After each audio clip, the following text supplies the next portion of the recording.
The planet Violia hung like a green jewel in the black stretch of the Zarath sector, its mountains and forests untouched by the galaxy's constant wars. But peace was a fragile thing.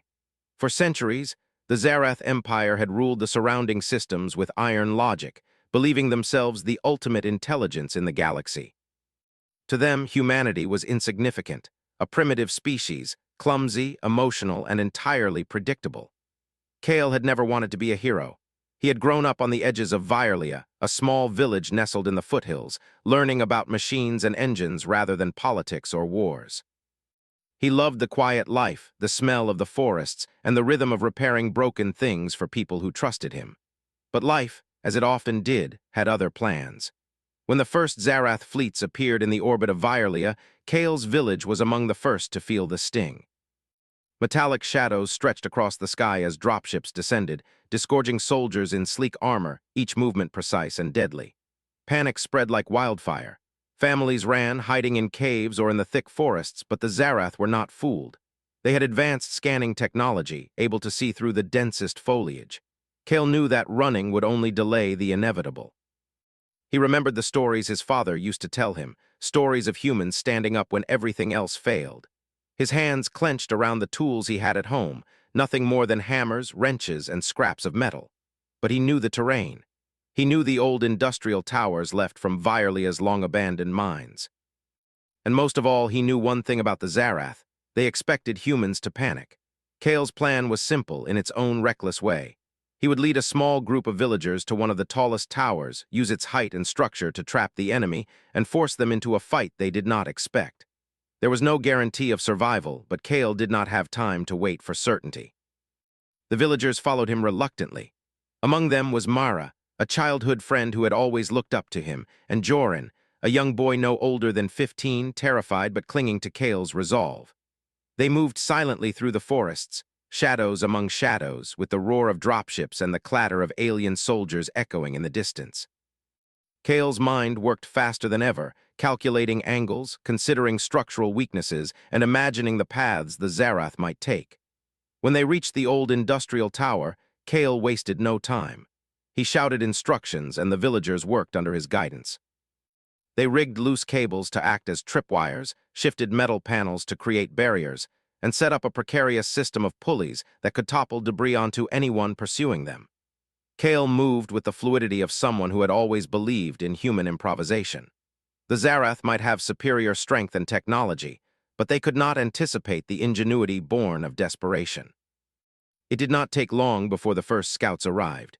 They were fast, their movements almost too precise for a human eye, but Kale had predicted this. As the first soldier stepped onto a metal platform, a pulley snapped into action. A crate fell, clanging violently, sending the Zarath staggering back. Another tripped over a wire, crashing into a wall. Kale's heart pounded, not out of fear, but excitement. He felt alive in a way he never had before, realizing that humans could be unpredictable in ways the Zarath could not imagine. The fight escalated quickly. Kale darted from one side to another, leading the villagers in small, calculated strikes. Mara used slings and rocks, aiming at weak joints in the enemy armor, while Joran, trembling, rolled barrels that sent enemy soldiers tumbling. Kale's mind raced with every move. He was not fighting just for survival. He was fighting to prove something, to himself, to the universe, and maybe even to the humans who had always doubted themselves. Hours passed, and exhaustion began to creep in. The Zarath were relentless, adapting quickly to every trap, but Kale's strategies kept them at bay. At a critical moment, a group of soldiers broke through one of the barricades. Kale's instincts kicked in.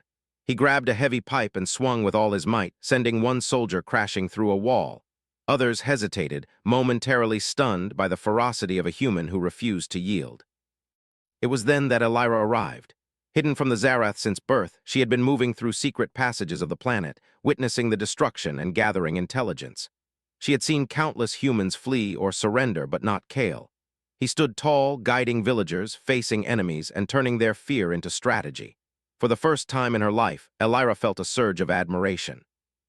Here was someone who embodied what humans could be at their best: defiant, clever, unyielding. Elira approached cautiously, her presence unnoticed by the fray. Kale, preoccupied with the fight, did not notice her until a Zarath soldier aimed directly at her from above. Without thinking, Kale leapt, knocking her out of the line of fire and confronting the soldier in a tense struggle. It was raw, chaotic, and perfectly human. Kale's body moved in ways the Zarath did not anticipate. He used balance, timing, and sheer unpredictability to overcome the enemy. After the fight, Elira finally spoke, her voice clear and strong. "Human, you are unlike any I have seen. You fight not because you are ordered to, but because you will not bend. You will lead if you choose to. And I will stand with you."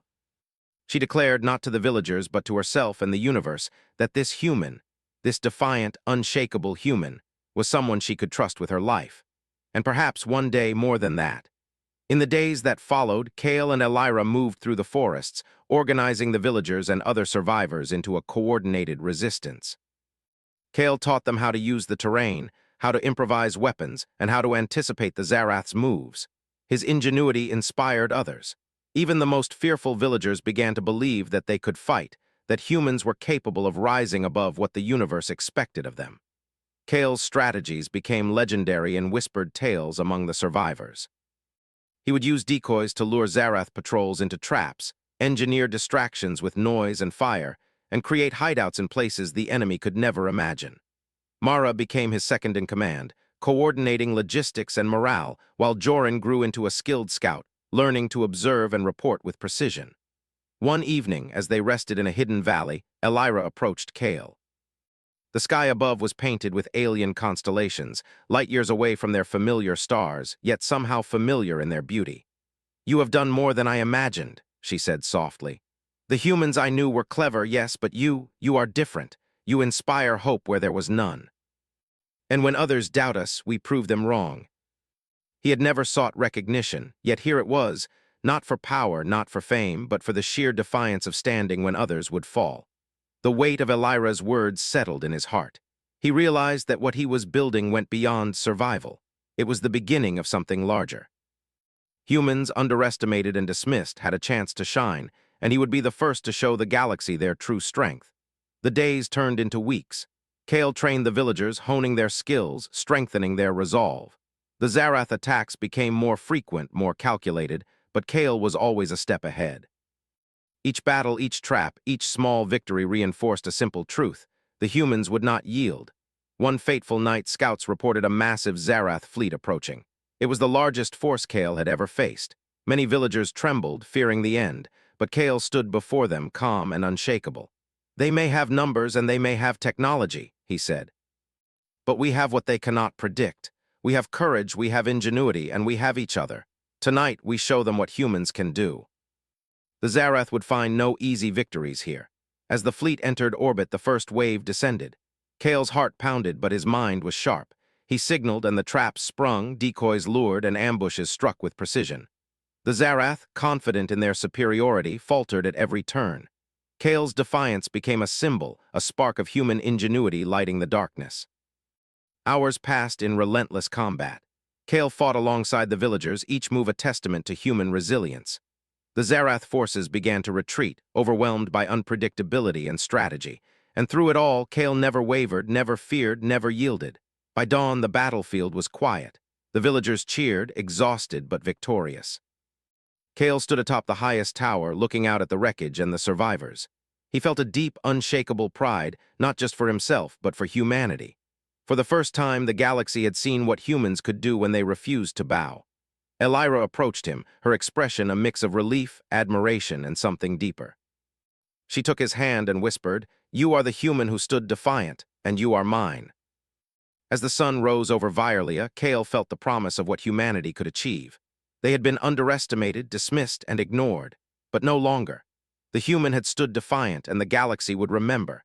The victory on Violia had given the humans hope, but it was only a beginning. Kale knew the Zarath Empire would not forget the defiance of a single human, nor would they forgive it. Their intelligence networks were vast and their fleets unmatched. Every small victory was a spark, but one spark could ignite a fire or draw the attention of forces far stronger than any Kale had faced. Elira moved confidently among the villagers and resistance fighters. The people looked to her with hope, but they also looked to Kale. He had become more than a leader, he had become a symbol. The way he fought, the way he inspired others, the way he refused to yield, it was proof that humanity, underestimated for centuries, could stand against anything. Kale spent the days following the battle training the villagers and survivors. They had learned the basics of defense, but now it was time to move beyond survival. Kale taught them how to think like strategists, to anticipate the moves of enemies who believed themselves superior. Improvised weapons became sophisticated tools. Traps became complex systems designed to turn every disadvantage into an advantage. The humans were learning, adapting, and evolving faster than the Zarath could predict. Elira watched him work, her admiration growing with every passing day. She had known humans could be clever, but Kale's ingenuity went beyond expectations. He did not rely solely on technology. He relied on instinct, intuition, and the ability to see possibilities others could not. It was a quality that the Zarath could not measure and would never anticipate. One evening, as the sun set over the mountains of Vierlia, Kale and Elira surveyed the horizon. The remnants of the Zarath fleet lingered in the distance, a reminder that their enemy had not gone. "They will come again," Kale said quietly. "And next time they will bring more. We need to be ready, Elira. They think they can crush us, but they have no idea what humans are capable of." It was a bond forged not in comfort, but in survival. The Zarath did return. Months after their first defeat, a massive fleet descended upon Vierlia, far larger than anything Kale had faced before. The humans were ready, and Kale's preparations had transformed the planet into a fortress. The forests were riddled with hidden observation points. The valleys were lined with traps and barriers. Every abandoned building, every industrial ruin had been repurposed to serve as a strategic advantage. When the first Zarath dropships pierced the atmosphere, Kale led the charge. He did not simply defend, he attacked in ways the enemy did not expect. Guerrilla tactics, ambushes, and deception became his weapons. Zarath soldiers, confident in their technology and numbers, found themselves trapped, surrounded, and outmaneuvered. Kale moved through the battlefield with uncanny precision. He guided squads of humans, coordinated distractions, and personally confronted enemy leaders when necessary. He used the environment to his advantage, collapsing structures, igniting fuel stores, and redirecting enemy forces into carefully planned zones of vulnerability. Every action was calculated, yet seemed spontaneous, unpredictable, and entirely human. Elira fought at his side, skilled and fearless. Her presence inspired the fighters, and her strategic mind complemented Kale's instinctive brilliance. Together, they became a force no one could easily counter. Humans who had once feared for their lives now moved with purpose, confidence, and determination. Kale's defiance had become a rallying cry. During a particularly fierce confrontation, Kale found himself face-to-face with the Zarath general, a towering figure known for crushing rebellions before they began. The general's armor gleamed in the firelight, his movements precise and deadly. But Kale did not hesitate. He had studied the enemy, observed every weakness, and trusted in human intuition. The battle was brutal. Kale dodged blasts, rolled under attacks, and used the terrain to turn the fight to his favor. Rocks, debris, and machinery became extensions of his strategy. With a final, decisive move, Kale disabled the general's armor and forced him to retreat. It was a human victory not of brute strength, but of ingenuity, courage, and unyielding resolve. The Zarath forces faltered after losing their leader. Confusion spread through their ranks, and the humans seized the opportunity. Every ambush, every trap, every clever maneuver Kale had prepared came together in a symphony of resistance. By the time the sun rose, the battlefield was theirs. The Zarath were defeated, humiliated, and forced to retreat into the depths of space. Victory was not without cost. Many humans had fallen, and the landscape bore scars from the battles, but Kale and Elira stood together, looking over their people. Exhaustion was written on every face, but so was pride. They had survived against impossible odds, proving that humanity was not to be underestimated. Elira turned to Kale, her expression filled with awe. "You did this. You led them. You showed everyone that humans are not weak. They cannot predict us. They cannot break us. That is why I declare you mine.